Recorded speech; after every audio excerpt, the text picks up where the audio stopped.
Hi, this is Misha, and as you know, I do have a thing for Japanese guns, pretty much all of them, from the Murata up through the Type 99, and I would love to have a thing for the newer ones, but we can't get them, like the Type 64, Type 89, so on and so forth.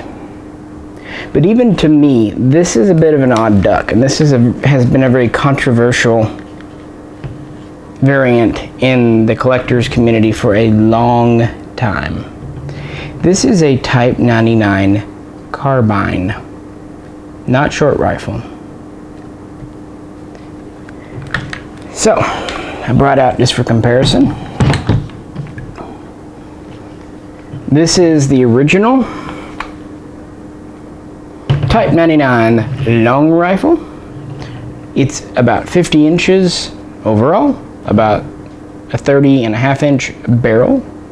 This was the first version made in 1939 to fire the 7.7 mil cartridge, and the original idea was to do the same that they had done with the Type 38 and 6.5, to do a long rifle and then to do a 19-inch barreled carbine. However, they soon quickly discovered a short rifle in between was optimal. They'd also already been trying short rifle versions of the Type 38, known as the cavalry rifle. These would have 24 or 25 inch barrels. They were using those in China during the 1930s. So they figured out that's kind of a good in-between. Instead of having two types, just have one, and you're not really losing accuracy or range going from a long rifle to a short.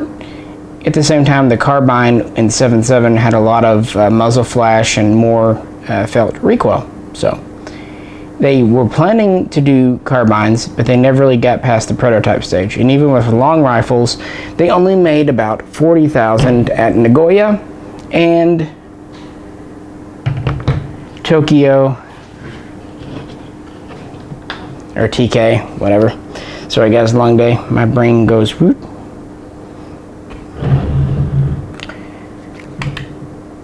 And no carbines. This is a standard late war, so-called last-ditch short rifle. It is about 44 inches tip to tip, with the barrel right at 25 inches, so just a little over 2 foot.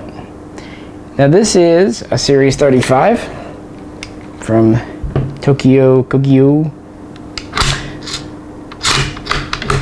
Very late war gun. Interestingly, the long rifles were also considered Series 35, but it was a different Series 35 in a certain sense. Pretty typical, like I said, short rifle variant. But what the dickens is this?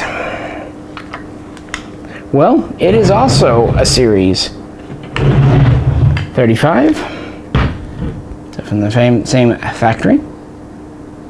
It measures about 37.5 inches tip to tip,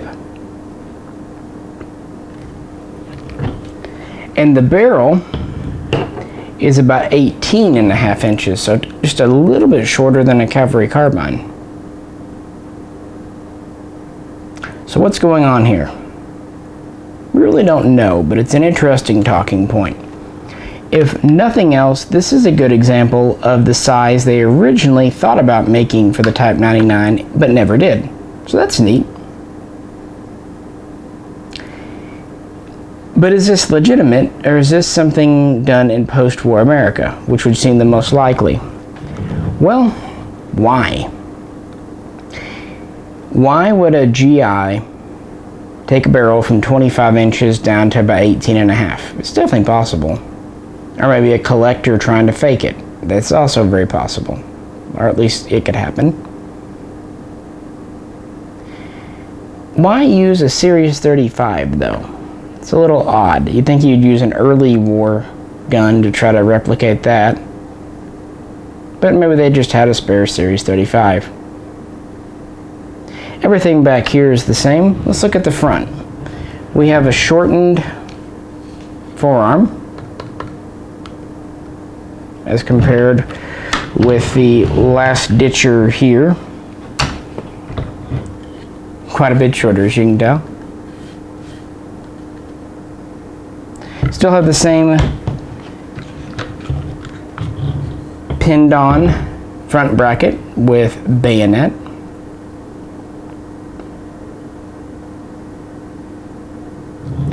And we still have the same front sight that comes out, and then the barrel steps down. The front sight is here, and then we have this portion sticking out for the bayonet. And it seems to be the same basic length and configuration is on this rifle. If you look, you see the step down here, the band, and then it's slimmer, sticks out about an inch, give or take. Now, let's look at the crown a bit. I'm going to point this at you, but just so you know. See? We're good. Okay. It's a these late war guns had very sharp-edged crowns, very square, very right-angly. They did not do a more elegant curve. They were just taking a rod and cutting it down, essentially. So very sharp. So when you look at this carbine length example, it having the similar sharp crown is not too bad. It doesn't raise any immediate flags.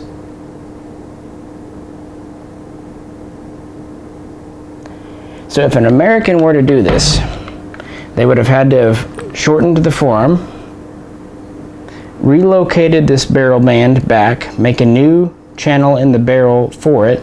They would have had to have slimmed down the barrel in the front and then pressed the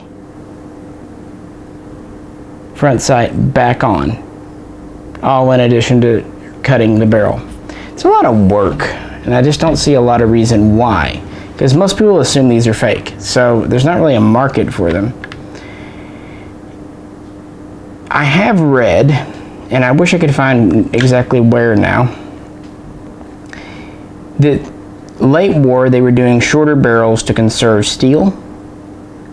You know, you can make 3 barrels instead of 2, or even 2 for 1.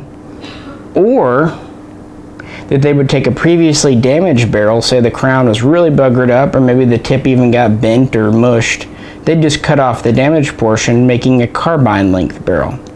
I've read this. I mean, it's just one of those things. It's plausible.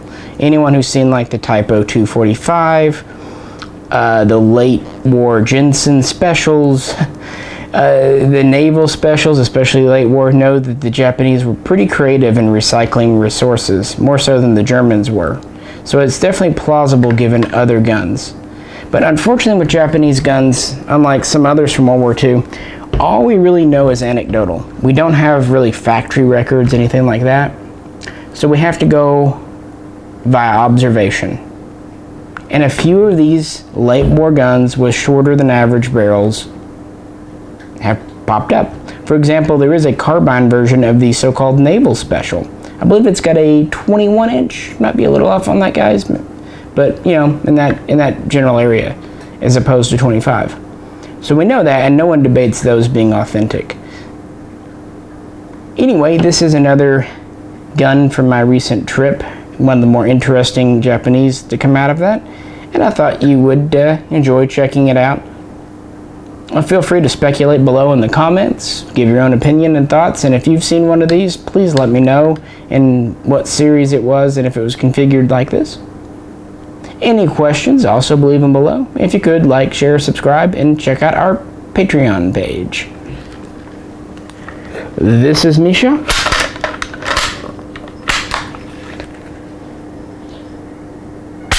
And we will catch you next time.